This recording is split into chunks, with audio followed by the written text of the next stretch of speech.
ආයුබෝවන්.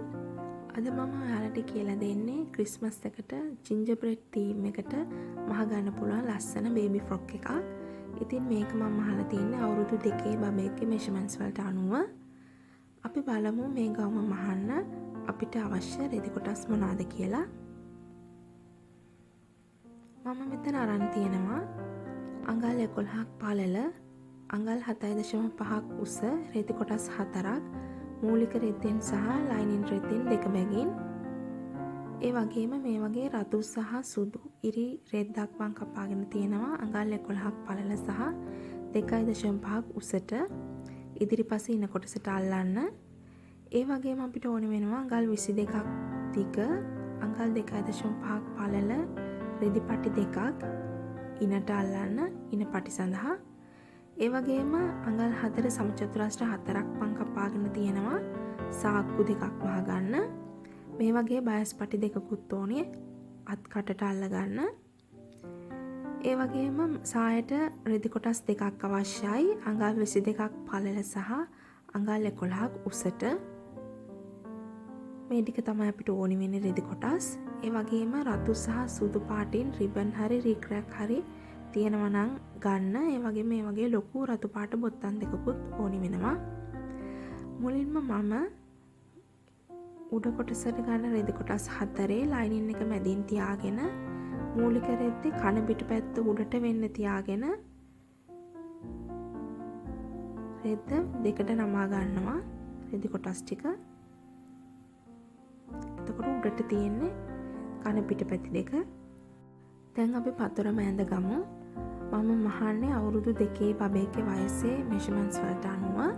මම උරහිස අඟල් 3.5ක් ලකුණු කර ගන්නවා. ඒ වගේම අත් කට අඟල් 4ක් ලකුණු කරගෙන ඒ ලක්ෂ දෙකේ ආකර ගන්නවා. ඊට පස්සේ පපුව වට අඟල් 5.5ක් අපිට එනවා. ඒකත් මේ විදිහට ආකරගෙන මම අත් කට මේ විදිහට හැඩ කරලා ඇඳ ගන්නවා. ඉන වට අපිට එනවා අඟල් 5ක්. මම අඟල් භාගයක් අඩුවෙන් ගන්නේ පපුවට වැඩිය. දැන් ඒ ලක්ෂ දෙකත් මේ විදිහට ආකර ගන්නවා.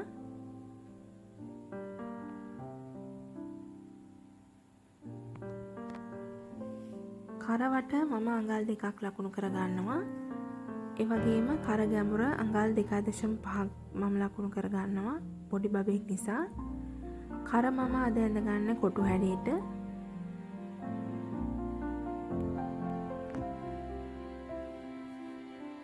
දැන් මේ විදිහට පින්ස් වලින් රඳවගෙන අපි ඇඳගත්ත ලයින් එක දිගේ රෙද්ද කපා ගන්න ඕනි.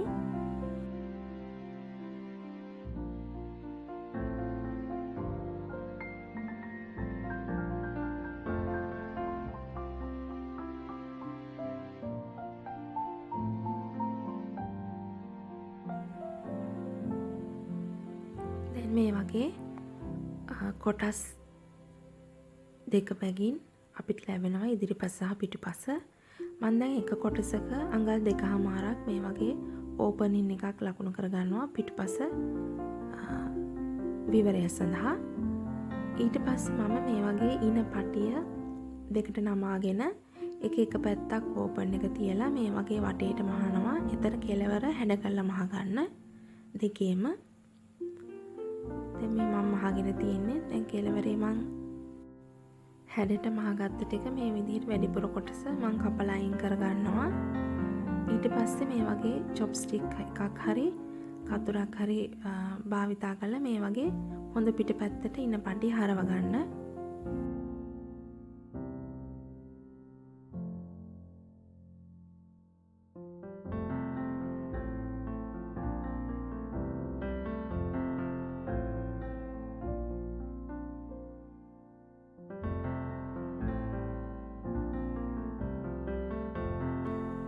දැන් මේක හොඳ පිටට හරවගත්තට පස්සේ ඔයාලා මේක හොඳට අයන් කරගන්න.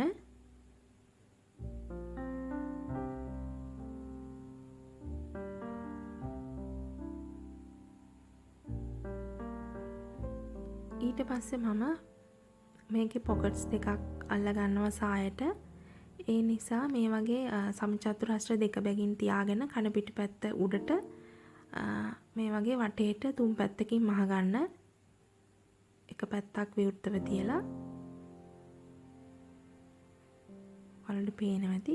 දැන් මම අර ඕපනින් එක තිබ්බ පැත්තෙන් හොඳ පිට පැත්තට හරව ගන්නවා.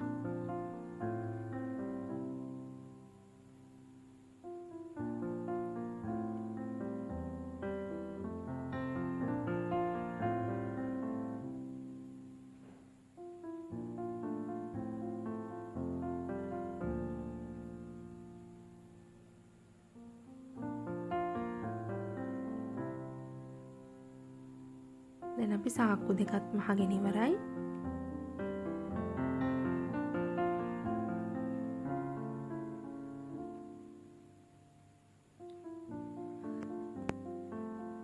ඊට පස්සේ සාය කොටසෙත් ඉන රැලි කරගෙන තියාගන්න.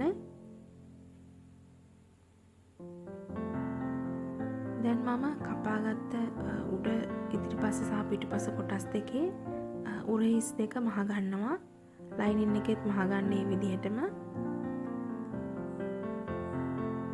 දැන් ඒකේ ඉදිරිපස කොටසට මම මේ රෙදි පටිය අල්ල ගන්නවා. ඒකේ මම මේ වගේ අඟල් භාගයක් නමලා අයන් කරගත්තා. දැන් ඒක මේ විදිහට ඉන හරියෙන් තියලා අර නමාගත්ත තැනින් මහුමක් දාගන්න මේ විදිහට. දැන් ලයිනින් එකත් හොඳ පිටපැති දෙකේ ඇතුළට වෙන්න කන පිටපැත්ත උඩට වෙන්න තියාගෙන පින්ස් වලින් රඳව ගන්න.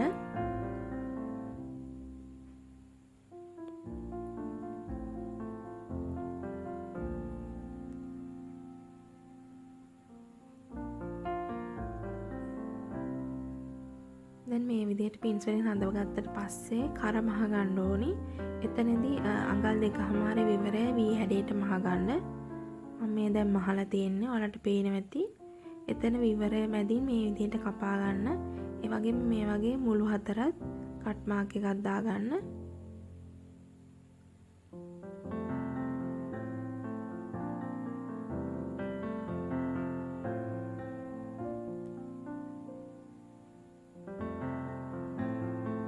දැන් අපි මේක මේ මම පෙන්නන විදිහට හොඳ පිටපැත්තට හරව ගන්න ඕනි.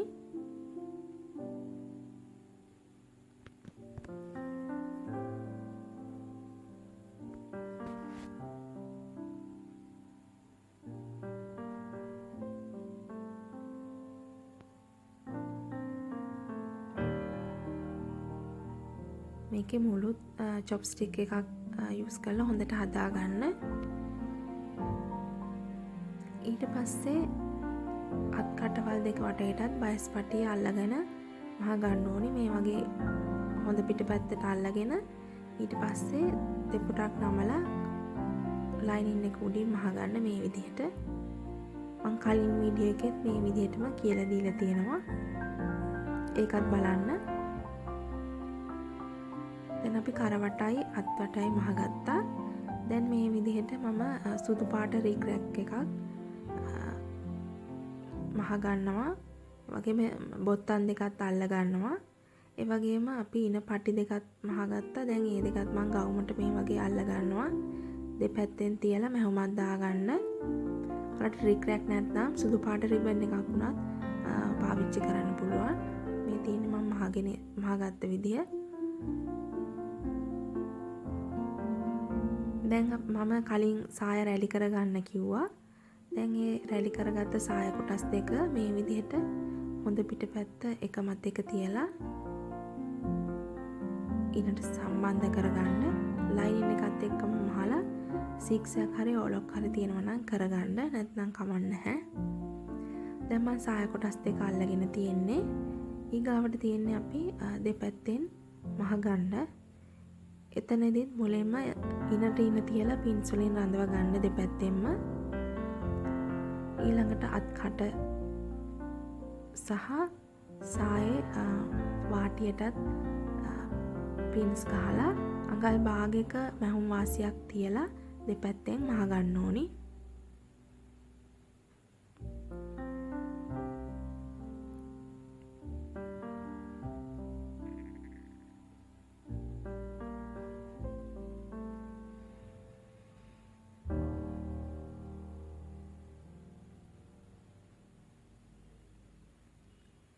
ඒක මහලා ඔයාලා ගවුමේ වාටියක් දෙපොටක් නමලා මහ ගන්න.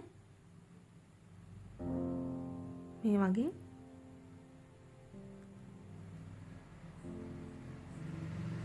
මේ තියෙන්නේ දෙපැත්තෙන් අල්ලගත්තට පස්සේ මම අල්ලලා සික්සැක් කරගත්තා.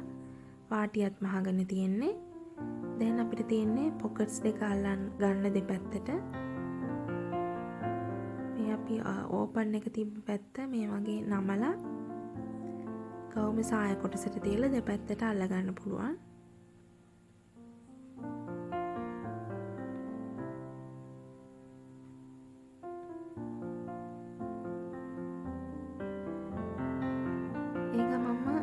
මම රතු පාට රික් රැක් එකක් අරන් තිනවන. ඔයාලට රිබන් එකක් උනත් ගන්න පුළුවන්. මම ඒකත් මේ වගේ සායට තියලා මහ ගන්නවා.